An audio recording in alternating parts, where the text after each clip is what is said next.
Everyone knows that, but they change it for a reason, and we've got to give them those reasons. Now, let me give you a specific example as I ask you this, and let me get you to respond. How many of you would give me $100 for an item you absolutely knew was worth only $20? That's foolish, isn't it? All right? Now, understand the sale is made in the mind of the prospect. When they're saying no, in most cases what they're saying is, based on what you've told me thus far, I'm not going to give you my big stack of money for the little value you offer me in the product. Now, you give me more value, and I'll separate myself from my money. And so every time you use a new clothes or new information, you build value and value and value and value. And only when the value gets above the price do you have a legitimate prospect. That's where you start closing the sale. Now, let's look at some closes that deal with specifically how to overcome the price objection by using your voice inflection. Now, as a matter of curiosity, how many of you ever get a price objection? Can I see your hands, please? All right. Now, let me say this. When you use the right words and you're selling the right product, and use the right inflection in your voice, then you've got an infinitely better chance of making the sale. Let me say that those voice inflections can completely change the meaning and intent of words. For example, how many of you realize that in the Bible it clearly says that man was born cursing? Did you know that? If you don't believe it, look it up. It's Job 3:1, and it clearly says, and Job cursed the day he was born. Now, the only thing is that little comma is not in there. When you took the comma and put it in, that completely changed the meaning. For example, let's take something like, I did not say he stole her money. Now, those are 8 words, and we can make them say 8 different things with voice inflection. This is why good professional salespeople need a cassette recorder, so they can record their presentation and listen to their voice and listen to that voice inflection. For example, when I say, I did not say he stole her money, that's just a statement of fact. But alter it slightly, I did not say he stole her money. Completely different meaning. Or, I did not. That's a vehement denial. Say he stole her money. Or, I did not say he stole her money. Completely different. Or, I did not say he stole her money. That was a rascal over there that did it. Or, I did not say he stole her money. You know, he's going to put it back. I mean, he's just borrowing it. Or, I did not say he stole her money. It was hers that the rascal stole. Or, I did not say he stole her money. It was a diamond ring the rascal got. Now, you see, we took 8 words in one sentence, made them say 8 entirely different things. And when you become a serious student of selling and learn what those voice inflections are and how you can handle them, it makes a dramatic difference. Charles Osgood says, compared to the spoken word, Charles Osgood says, compared to the spoken word, a picture is a pitiful thing indeed. Words move people. They move them emotionally. Now, if you can put the word and the picture together, now we're in business. Now, different prospects will object differently. For example, one prospect might stomp his foot in essence and say, that price is ridiculous. How many of you ever had somebody, really respond in a manner like that? Another one might say, well, it seems to me the price is a little high. You might have a good old boy down home type fella, and he might say, you folks kind of proud of that stuff you sell, ain't you? Now, they're all talking price, but you handle them in a totally different way. The one who says that price is ridiculous, you don't argue with him. You don't say, no, it's not either. You repeat what they said, but you do it this way. You lower your voice, you look them right in the eye, and simply say, the price is ridiculous? Now that sounded so simple, but you'll have to hear that a number of times to get that inflection right. What I did at the very end, my voice was rising.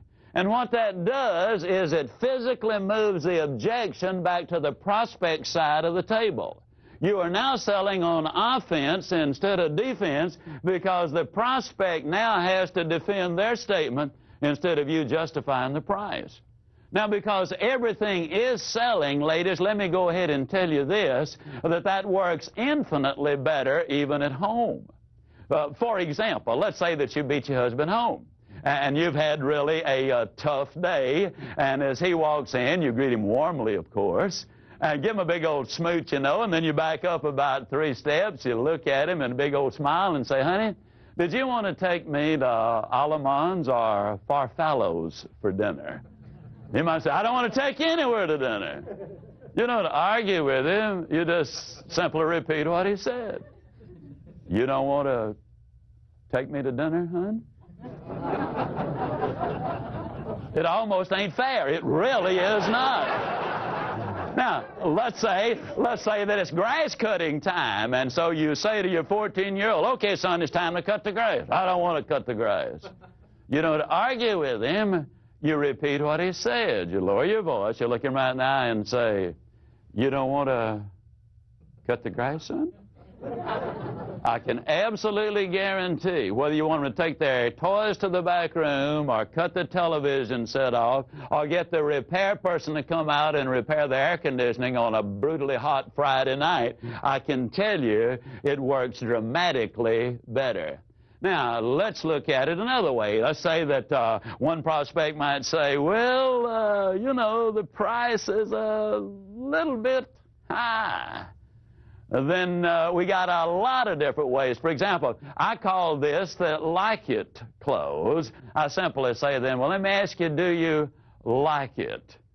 And most things say, yeah, well, I like it. Well, Mr. Prospect, don't you believe that it's difficult to pay too much for something you really like?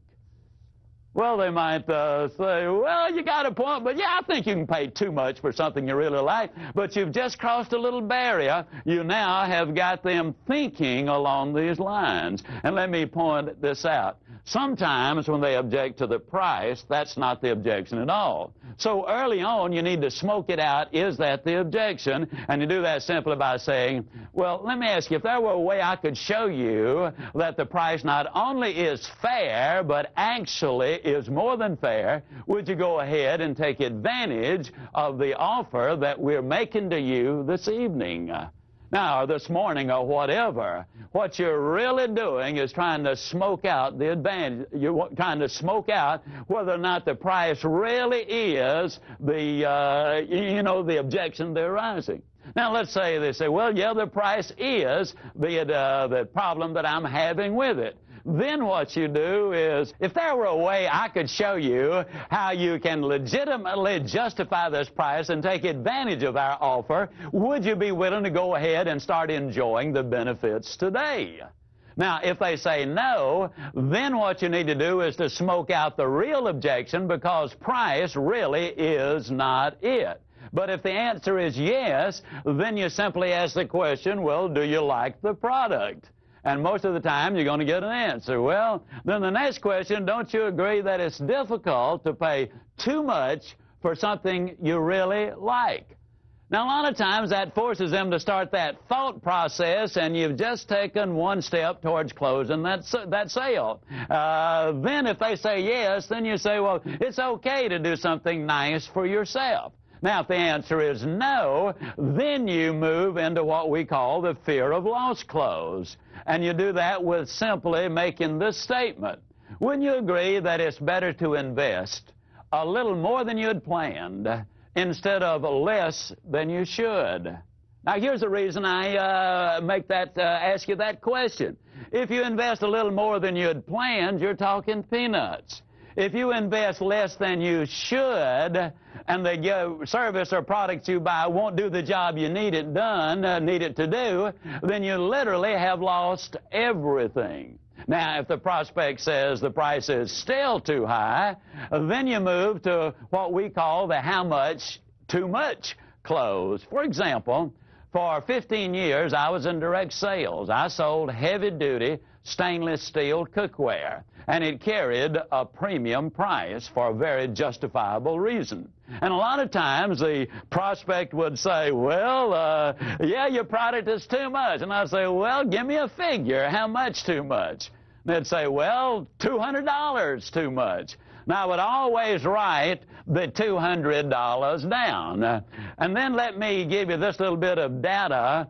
I had a policeman take his .45 and shoot my little 8-inch frying pan from a distance of 12 feet, and had a documented statement notarized saying that he had done that, and you could just barely see the dent in that little pan. And so I had shown that to the prospects in the process of the demonstration, and I said, let me ask you, you say $200 too much. How long do you think this set of cookware is going to last you? And invariably they say, well, I think it'll last forever. Then I would say, it certainly would last you at least 20 years, wouldn't it? And invariably they say, yeah, I don't think you'd have any trouble with that. Well, if you invest $200 too much over a 20-year stretch, what that amounts to is about $10 a year.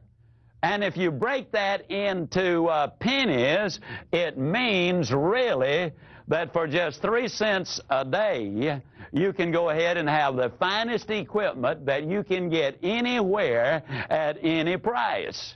Now, if the prospect still objects or still says, well, it's too high, then I would ask him this. I would say, now, let me ask you this question. Do you ever eat out? And invariably, they would say, oh, yeah, we frequently go out to dinner.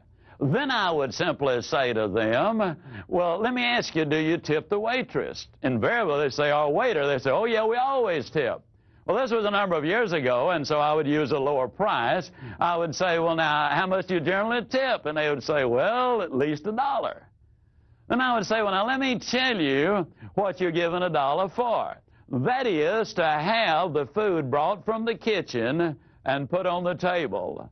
You brought the silverware and the china out. They served you water and coffee, but they served. Now, you give her $1 for doing that, or him $1 for doing that. Your wife went to the store. She bought the food. She brought it home. She carefully prepared it. She cooked the meal. She brought it to the table and served the meal. Then she's got to take it up and wash the dishes. Now, remember, this was many years ago before a lot of the ladies were working as they're doing today, and the husbands didn't give them much help at all in that kitchen. Most of them still don't give them very much help. But then I would simply say, if you would tip that served person $1 for bringing the food from the kitchen to the table, don't you think your wife deserves at least 3 cents for doing all of those other things? I got to tell you, we got some pretty exciting results as a result of using that particular clothes. Now, if the prospect says, well, the price is still too high, then I would go to this one. Well, now, let me ask you, are you concerned about the cost, or is it the price that you're concerned about? And a lot of times they would say, well, what's the difference? Now, I would always use, and incidentally, the reason I moved to the board, and what I encourage you to do, anytime you see me use this board to illustrate a point, or use graphics to illustrate a point, that says to you that you need to be letting your prospect see you writing something when you're showing figures. And the reason is we've been conditioned to believe what we see and doubt what we hear. Now, if they see it and hear it, see it as logic, hear it as emotion, you put the two together and you got a better chance of making the sale. So the prospect says, well, what do you mean? Is it cost or price we're concerned about? Then I simply say, and here's the example I use because it happened in my life. I encourage you to get one out of your industry that specifically fits you. I say, well, now, when my son was 6 years old, we went down to the Swin bicycle place to get him a bicycle. They told us it was $64.95. Well, years ago, that was an enormous price to pay for a bicycle. Just to teach a 6-year-old how to ride, he's going to tear it up anyhow. So I went down to a discount store, and there I priced a bicycle for $34.95. Now, this price is obviously considerably less than that. And again, I'm showing them, they're seeing it and hearing it. Now, it was a nice little bicycle. About 60 days later, we went back to that little bicycle store because we wanted to get the handlebars replaced. And they said, well, you know, it's in warranty and not going to cost you anything. Well, 30 days later, we had to go back and get more new handlebars, no longer a warranty, and so now the price is $4.50 higher, and at this point, we have got, let me see, $39.45 invested in that bicycle. Well, about 3 months later, the entire sprocket apparatus, the brakes and all of that, came completely kazip. We went back to the little bicycle store, and this time it came to roughly $15, and now we've got $54.45 invested in that bicycle. Well, about a month later, the bearings in the front wheel went kazip. We went back down to the little bicycle store, and they said it'd be about $5. I'd forgotten. I threw in the towel at that point, and I said, no way. Then we went and bought the Schwinn bicycle for $64.95. My 6-year-old son rode that bicycle. He raised the handlebars, took the fenders off, and made a dirt bike after about 5 years out of it. He rode that bicycle regularly for the next 5 years, and periodically he rode it for 10 years. The only other expense we had, literally, were 2 tires for that bicycle.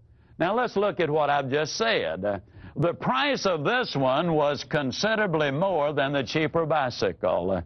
The cost of this bicycle right here, for 6 months, it cost us $54.45, or $9 per month for him to ride that bicycle. In 10 years, this bicycle cost $64.95, or the cost was $6.50 per year. Now, Mr. Prospect, let me ask you again. Is it price or is it cost you're concerned with? Now, the reason I stress that so strongly is simply this. A lot of people can beat us on price, but nobody can beat us on cost. And since price is a one-time thing and cost is a lifetime thing, don't you really want the best possible lowest cost that really is effective? Now, let's say you don't have time to do all of those things as far as dealing with price. Let's say you're at a counter somewhere and you've only got a few seconds to make the sale, and the prospect simply says, well, the price is a little high, and you just have that one moment.